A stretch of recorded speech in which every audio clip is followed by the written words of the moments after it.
welcome to the channel and welcome to another video nasty review. I am getting through them slowly. Tonight we're looking at a Spanish film from 1972 called Cannibal Man. This is a new release from 88 Film. It's the first time I think the UK have had an official Blu-ray release of the film, and it came out this week in beginning here of August. So it's out now, available on Blu-ray. It's probably available on 4K as well, but I picked up the Blu-ray. So before we get into the story, let's have a look at any special features it may have.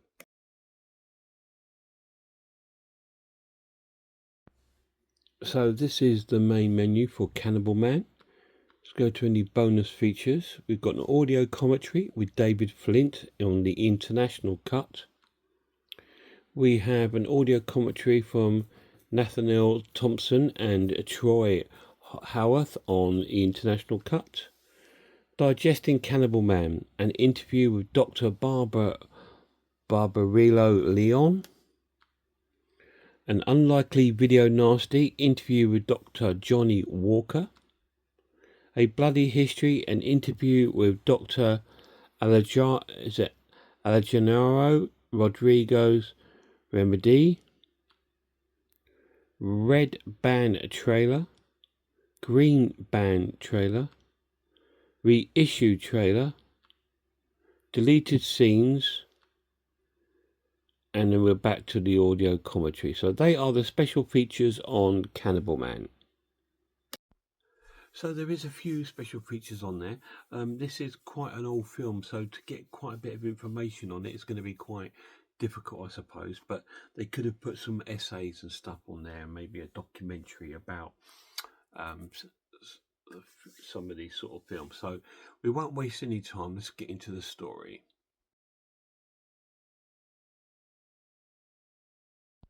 So this is a film about a guy called Marcus, and he works in a slaughterhouse. Now, before we get into the story, now animal cruelty. There is a slight bit of animal cruelty in the film, not massive. About sort of like about 8 minutes into the film, he goes to work, and we see a few cows that succumb to being slaughtered. Not extremely graphic because it's only a 15 certification. But it's still there. I had to shut my eyes and look away. I couldn't watch that bit. The after that bit, when they you see the cows, they're already dead and skinning, they're cutting them up. That doesn't bother me as such, because that's just like a butcher's work. But it's just watching the actual killing of the animal, I can't really see. So I avoided that. I just looked away when I could see that was going to happen. So that's just a little warning. So when that scene comes on, you see him going to work quite early in the film. Just look away for 2 or 3 minutes, and then you won't see any other animal cruelty in the film. So he works at this slaughterhouse, and he's got a girlfriend, and she wants to get married and stuff like this. But he says, well, he'll marry her once he gets a better job. And lo and behold, his manager pulls him aside, and they want him to improve his job, whatever he's doing. I think his job in there is just shipping bits of meat around from one bit of the factory to another. But he's been promoted to the shredder machine, which is where he puts all this sort of like offcuts of meat into this machine, and it creates this sort of offal in this sort of tube this machine makes it. So he's been promoted to that. And he tells his girlfriend, and they go out one night and they get in this taxi, and they start kissing and sort of really sort of heavy petting going on there in the car, and the taxi driver don't like it.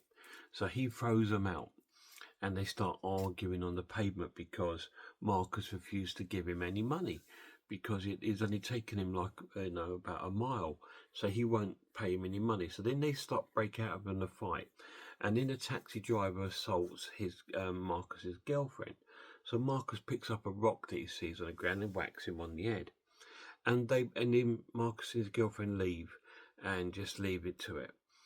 And then the next day, obviously, once he's got his promotion and stuff, we see in the newspaper that the taxi driver's been found dead. So he's obviously died of his injuries, and his girlfriend, Marcus's girlfriend, is really upset by it. And they go into Marcus's house, and she tries to convince him to go to the police, but Marcus doesn't want it at all, because he says, "Well, but go to the police. You know, it's going to swap everything. We're going to end up, I'm going to probably go to prison. They won't believe us because I'm poor and all this." And she says, "Well, look, this is the honest thing to do. We've got to be honest. And if you don't do it, I'll do it." So he ends up killing her. He kills his girlfriend, and he keeps her in the flat. And he doesn't know what to do with her.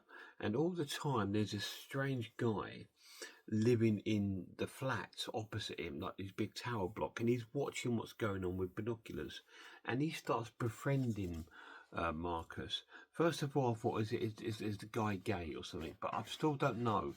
I think maybe possibly he wasn't. He was just someone who just wants to help Marcus. But anyway, he's been watching what's going on, and he tries to befriend Marcus throughout the film.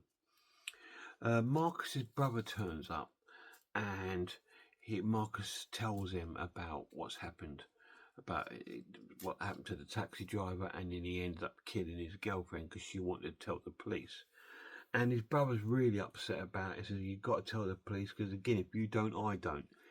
And he kills his brother in the house. So he keeps his brother's body in the house, and all this sort of thing goes on. And then the house starts to smell, and all this kind of thing. Then the girlfriend of his brother comes around looking for him. He kills her. Her father comes around looking for him. He kills him. And his body is piling up in his house because he's trying to hide this secret.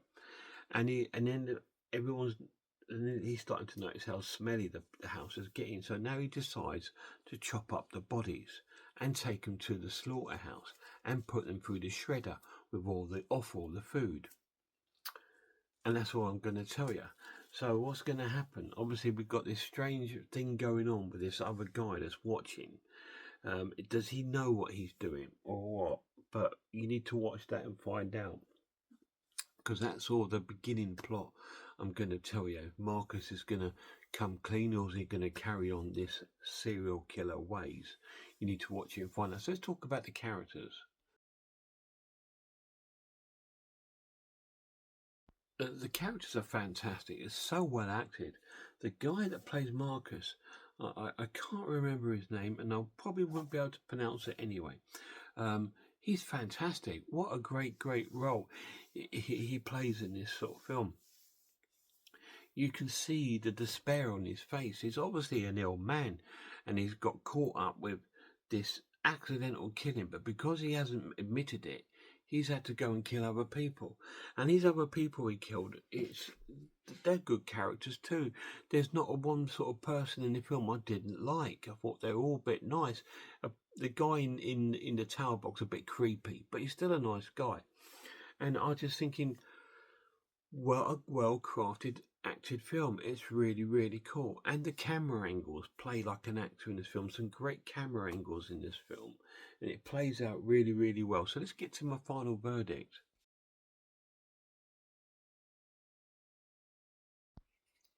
I'm going to score this an awesome watch and give it a 9 out of 10. It was fantastic. Really cool. Great story. Well acted. Completely different to what I thought it was going to be like, but it was absolutely brilliant. It plays out a bit like a serial killer slasher film, and it's really cool. So we're going to get to the title in a minute, and why I believe it's called Cannibal Man, because there is in fact no sort of imagery of cannibalism in the film. The pluses of this edition is it looks fantastic. It looks really cool for an old video nasty. This is probably one of the best video nasties I've seen. This would go into my top 10 favourite video nasties. I've got to do that sometime. Get my favourite top 10 video nasties, and this will be in there. It is fantastic. It was a great story. It's really gripping. It's like a heavy drama kind of film, more so than like anything else. Now, why is it called Cannibal Man? Because there's no cannibalism shown in it. But the thing is, the reason why it's called Cannibal Man, in my honest opinion, is because his kind of way he's quite happily to kill someone, uh, and kill and kill and kill, and then chop people up and have no remorse, go to work the next day, and then he's putting his body parts into the shredder, into this offal, and this offal's getting shipped out all around the town to people, and they're eating it in their foods. Obviously, there's one part in the film where he goes to the local cafe and he has some soup, and he goes, "Oh, you enjoy this? It's nice. I got this meat from the factory," and then he realizes that the stuff that's in this food is the stuff that he's been putting through the shredder. So the Cannibal Man story comes along like he's a provider, like the mailman. Okay, the mailman gives you letters. The rubbish man picks up your rubbish. You know, all this sort of thing. The Cannibal Man brings you the meat. And that's what he's doing. And that's why I believe it's called the Cannibal Man. Not because he's a cannibal, but he's providing you with the food, just like the mailman provides you with the mail. Then that's my call on the title. It is. There was another title of it called the Week with a Killer. I prefer Cannibal Man because when you look at the story like that, and you think, do you know what? That's possibly the reason why they called it that. Because, like I said, like the mailman brings you letters, you know, all that kind of thing. The baker man brings you your you know, your bread and stuff, and well, the Cannibal Man brings you the meat. So that's why I believe why it's called Cannibal Man. It's a very clever title for a very clever film. The film is really cool and really clever. The negative of the film and why it dropped a point was the very, very short, sort of, I'd say, minute and a half clip of the slaughterhouse and the animal cruelty. You know, it is a little bit in the distance, but you see it sort of going on, and you're just thinking, oh, you know, I'm like this, like, is it over yet? Is it over yet, sort of thing. And then I thought, you know what I'm gonna do? So I got hold of me controller and I sort of forward it, like, so it just sped up. I didn't jump anything. I just forward it so we're past that bit, and that's all you got to do if you don't want to see that sort of thing. And apart from that, the film's absolutely incredible. A great, great film. Well acted, great storyline. There's a few kills in the film. They're not the goriest of films. There is some good sort of like practical effects in there with some sort of gory bits, but it's not over the top. It's really, really cool. It sort of, I know it's going to sound strange, but it kind of reminded me of Don't Torture the Duckling. If you've ever seen that film, it's got that sort of disturbingness about the film, and the music is quite similar to that. The soundtrack is very similar to Don't Torture a Duckling. It did remind me of that a little bit, and it was quite similar. And I think that's a sort of Italian-Spanish film as well, but this is a Spanish film. It is dubbed. I watched it dubbed into mono. Now there's two versions of the film. There's the international cut, which is 90, I think, 6 minutes, and then there's the international cut.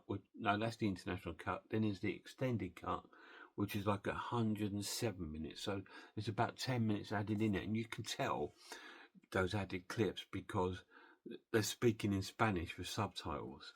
So they obviously didn't translate those. So you can tell the added clips that are in there. Did it bring anything new to the film? No, it didn't. So, but it's cool to watch the full version that's on there. Now, there probably is going to be still some bits cut out of it, I reckon. But what we've got is really, really cool, and it's a great film. Check it out. Guys, check out some other horror channels. Let me check out Horror Hands, Horror Geek, Man v Film, RS Design, Pizzawell. I'm Ice Lord, Cat Watches Horror Movies, Grumpy Andrew's Horror House, and The Maniac. And a massive shout out to the lad. Till next time, look after yourselves, look after one another, and I really hope I see you all soon.